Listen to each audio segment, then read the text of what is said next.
तो बेवफा निकली। बेवफा ही नहीं, वो हत्यारिन भी निकली, वो मर्डरर भी निकली।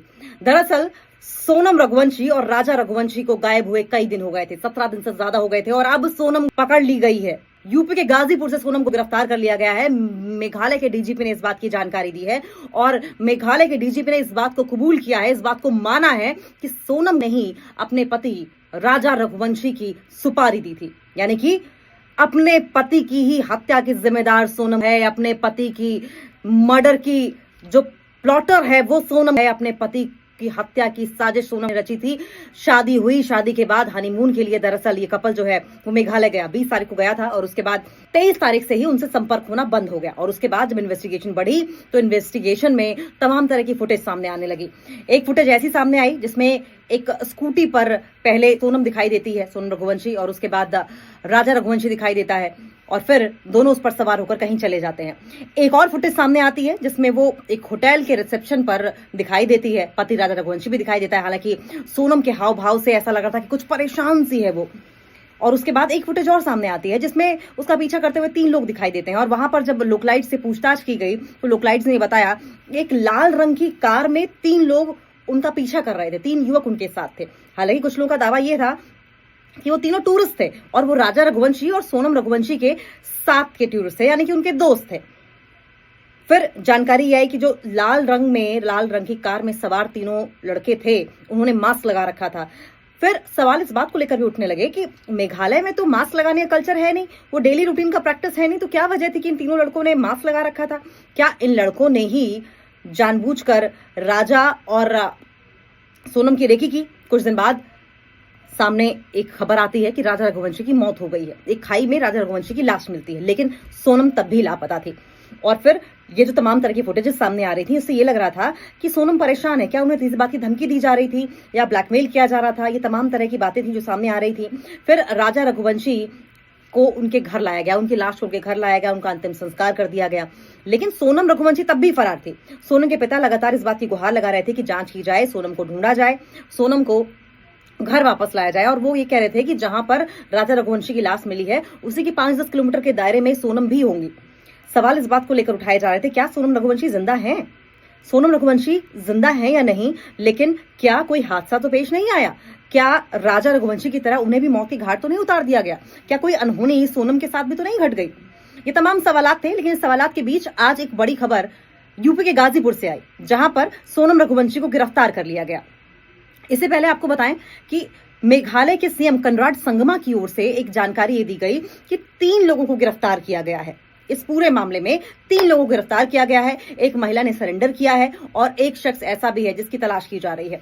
अब सवाल ये था कि क्या ये तीनों वही नकाबपोश लाल गाड़ी में सवार शख्स थे जो कि सोनम और राजा रघुवंशी का पीछा कर रहे थे?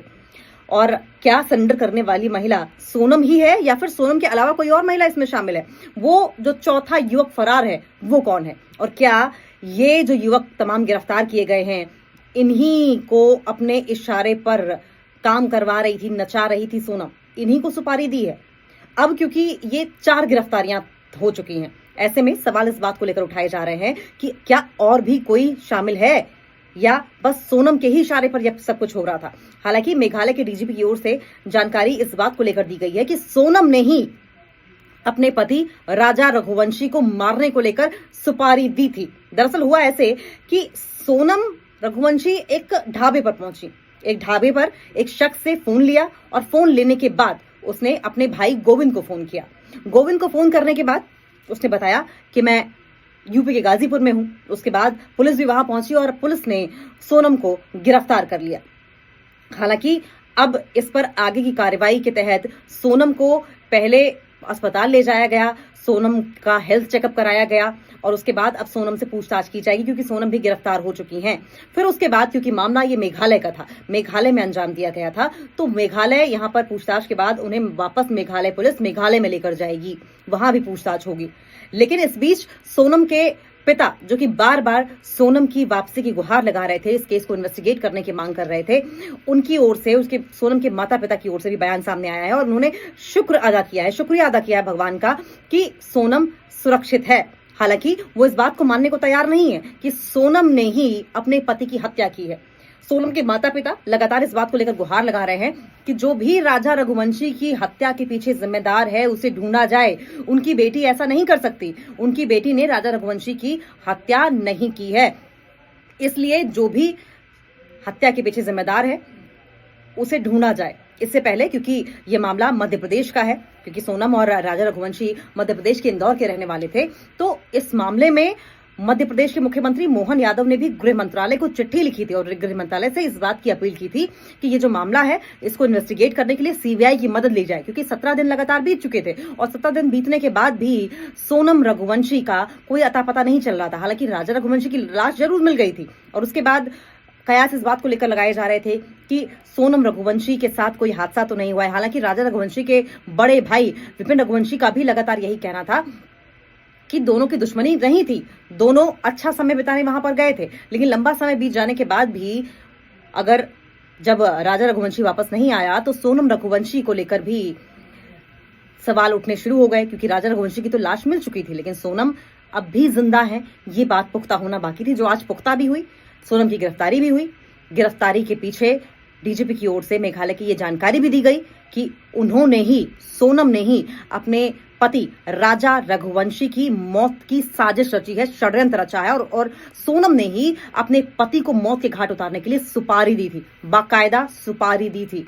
अब सोचिए कि क्या यह हत्या की जो साजिश थी वो शादी के पहले ही अंजाम दे दी गई थी, पहले ही मन बना लिया गया था कि जैसे ही शादी होगी हनीमून पर जाएंगे और वहां पर राजा रघुवंशी को मौत के घाट उतार दिया जाएगा। क्या मेघालय जैसी लोकेशन जानबूझकर चुनी गई थी? क्योंकि जानकारी ये मिल रही है कि ना ही सोनम और ना ही राजा को बहुत ज्यादा अंग्रेजी आती थी और जाहिर है कि रीजनल लैंग्वेज तो उन्हें आती ही नहीं होंगी। क्या इस बात का भी फायदा उठाने की कोशिश, अगर सोनम ने सुपारी दी है, मरवाने की कोशिश राजा रघुवंशी को की है, तो क्या इस कमजोर कड़ी का भी फायदा उठाने की कोशिश सोनम की ओर से की गई होगी? हालांकि सोनम इस वक्त पुलिस के शिकंजे में है और सोनम से लगातार पूछताछ की जा रही है। दरअसल अभी तो मेडिकल चेकअप किया जा रहा है, लेकिन बीच में थोड़ी बहुत पूछताछ की जा रही है और मेडिकल चेकअप के बाद उसे थाने लेकर जाया जाएगा, वहां पूछताछ होगी और उसके बाद जानकारी मिल रही है कि वापस मेघालय पुलिस जो है वो अपने शिकंजे में, अपनी जकड़ में सोनम को लेगी। उन 3 लोगों को भी आमने सामने संभवतः बिठाया जाए, पूछताछ की जाए, क्रॉस क्वेश्चनिंग की जाए, इंटेरोगेशन को आगे बढ़ाया जाए। हालांकि इस पूरे मर्डर, इस पूरे हत्याकांड के पीछे मकसद क्या है, इस बात को लेकर अभी तक कोई सुराग नहीं मिला है। जाहिर है कि अब क्योंकि गिरफ्तारियां संभव हो गई हैं, तमाम कड़ियों पर से पर्दा उठ गया है, तो मर्डर क्यों हुआ, ये साजिश क्यों रची गई, इस पर से भी जल्द ही पर्दा फाश हो जाएगा।